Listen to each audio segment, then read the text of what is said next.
दोस्तों, आज की सबसे पहली और बेहद बड़ी खबर निकल कर आ रही है। जी हाँ दोस्तों, झारखंड के किसानों के लिए एक बड़ी खुशखबरी। अब सब्जियों की भी तय होगी MSP यानी कि मिनिमम सपोर्ट प्राइस। जी हाँ दोस्तों, झारखंड सरकार ने निर्णय लिया है कि जल्द ही राज्य के किसानों को धान की तरह सब्जियों के लिए भी न्यूनतम समर्थन मूल्य यानी मिनिमम सपोर्ट प्राइस दिया जाएगा। आपको बता दें कि किसानों की ओर से किए जा रहे विरोध को देखते हुए सरकार इस योजना पर काम कर रही है। इसका सीधा फायदा झारखंड के किसानों को मिलेगा। इसके अलावा किसानों को बेहतर बाजार भी मिलेगा। इसको लेकर सरकार की ओर से गंभीर कदम उठाए जा रहे हैं, जिससे किसानों को कम रेट्स में अपनी फसल को न बेचना पड़े, उनको फसल के सही पैसे मिले। आपको बता दें कि टमाटर, मटर, लौकी, फ्रेंच बीन्स, फूलगोभी, बंद गोभी समेत तमाम सब्जियों की MSP तय कर इसको दायरे में लाया जाएगा। दोस्तों, अगली बेहद बड़ी खबर निकल कर आ रही है। जी हाँ, झारखंड हाई कोर्ट ने कहा छठी JPSC सफल अभ्यर्थियों का उपलब्ध कराएं नाम पता। दोस्तों, झारखंड हाई कोर्ट ने छठी JPSC परीक्षा के रिजल्ट को चुनौती देने वाली याचिकाओं पर सुनवाई की। जी हाँ दोस्तों, अदालत ने झारखंड लोक सेवा आयोग यानी कि JPSC को छठी संयुक्त सिविल सेवा प्रतियोगिता की मुख्य परीक्षा की सभी उत्तर पुस्तिकाओं को सुरक्षित रखने का निर्देश दिया। दोस्तों, इसके आलोक में 263 सफल अभ्यर्थी अपने अधिवक्ता के माध्यम से उपस्थित हुए। उन्होंने मुख्य परीक्षा की उत्तर पुस्तिकाएं सुरक्षित रखने के लिए अदालत से आयोग को निर्देश देने का आग्रह किया। दोस्तों, अगली खबर निकल कर आ रही है। जी हाँ, शिक्षा विभाग ने गैर शैक्षणिक कार्यों के लिए वाणिज्य शिक्षकों की मांगी सूची। दोस्तों, झारखंड स्कूली शिक्षा एवं साक्षरता विभाग ने वैसे विद्यालय जिसमें वाणिज्य विषय में नियुक्त किए गए शिक्षकों की सूची मांगी है। आपको बता दें कि निर्देश दिया गया है कि तत्काल अन्य शिक्षकों की सूची तैयार कर उन्हें उपलब्ध कराएं। आपको बता दें कि संभावना जताई जा रही है कि ऐसे शिक्षकों को शैक्षणिक कार्य के अतिरिक्त उन्हें गैर शैक्षणिक कार्यों से जोड़ा जा सकता है, क्योंकि विभाग ने उन शिक्षकों की सूची मांगी है जो कम से कम 1 वर्ष तक अकाउंटेंसी और टेली में काम करने का अनुभव प्राप्त किया है। खबर है, मोदी सरकार ने दिवाली से पहले दिया बड़ा तोहफा, लॉन्च की आत्मनिर्भर भारत रोजगार योजना। दोस्तों, कोरोना वायरस महामारी से देश की अर्थव्यवस्था को हुए नुकसान को लेकर वित्त मंत्री निर्मला सीतारमण ने जी हां बृहस्पतिवार को राजधानी दिल्ली में प्रेस कॉन्फ्रेंस की। इस दौरान उन्होंने बताया है कि अब देश की अर्थव्यवस्था में तेजी से सुधार हो रहा है। देश में इस बार GST का कलेक्शन 10% बढ़ा है। साथ ही वित्त मंत्री ने बताया कि देश में अब निवेश में भी बढ़ोतरी हो रही है। आपको बता दें कि साथ ही वित्त मंत्री ने आत्मनिर्भर भारत रोजगार योजना को लॉन्च किया। उन्होंने कहा कि अर्थव्यवस्था में रिकवरी दिख रही है। सीतारमण ने प्रोत्साहन पैकेज की घोषणा करने के दौरान कहा, अर्थव्यवस्था में मजबूत सुधार है, कोविड-19 के सक्रिय मामलों में गिरावट आई है। वित्त मंत्री ने बताया, आत्मनिर्भर भारत के तहत सरकार ने निश्चय किया था कि देश में धन और अन्न की कोई कमी न रहे। इसी संबंध में वित्त मंत्री निर्मला सीतारमण ने घोषणा की थी कि एक देश एक बाजार की तर्ज पर एक देश एक राशन कार्ड की दिशा में आगे बढ़ेंगे। तो बड़ी खबर निकल कर आ रही है। जी हाँ, 14 करोड़ किसानों के लिए सरकार का बड़ा ऐलान, दिवाली से पहले दिया ये तोहफा। दोस्तों, केंद्र सरकार ने तीसरे राहत पैकेज का ऐलान किया है, जिससे इस पैकेज में सरकार ने रोजगार, किसानों और इंफ्रा पर फोकस रखा है।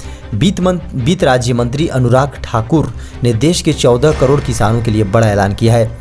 सरकार ने फर्टिलाइजर सब्सिडी के तौर पर 65,000 करोड़ रुपए देने की घोषणा की है। जी हाँ दोस्तों, वित्त मंत्री निर्मला सीतारमण ने प्रेस कॉन्फ्रेंस में कहा कि हाल के आंकड़े अर्थव्यवस्था में सुधार के संकेत दे रहे हैं। आने वाले समय में इकोनॉमी में तेजी से रिकवरी होगी। आपको बता दें कि सरकार ने तीसरे राहत पैकेज में कृषि क्षेत्र को राहत देते हुए वित्त मंत्री ने फर्टिलाइजर सब्सिडी का ऐलान किया है। सरकार ने कहा कि फर्टिलाइजर सब्सिडी के तौर पर वह 65,000 करोड़ रुपए देगी। इससे किसानों को किफायत दाम पर फर्टिलाइजर उपलब्ध हो सकेगा। दोस्तों, बड़ी खबर निकल कर आ रही है, इन परिवारों को नहीं मिलेगा PM किसान स्कीम का लाभ।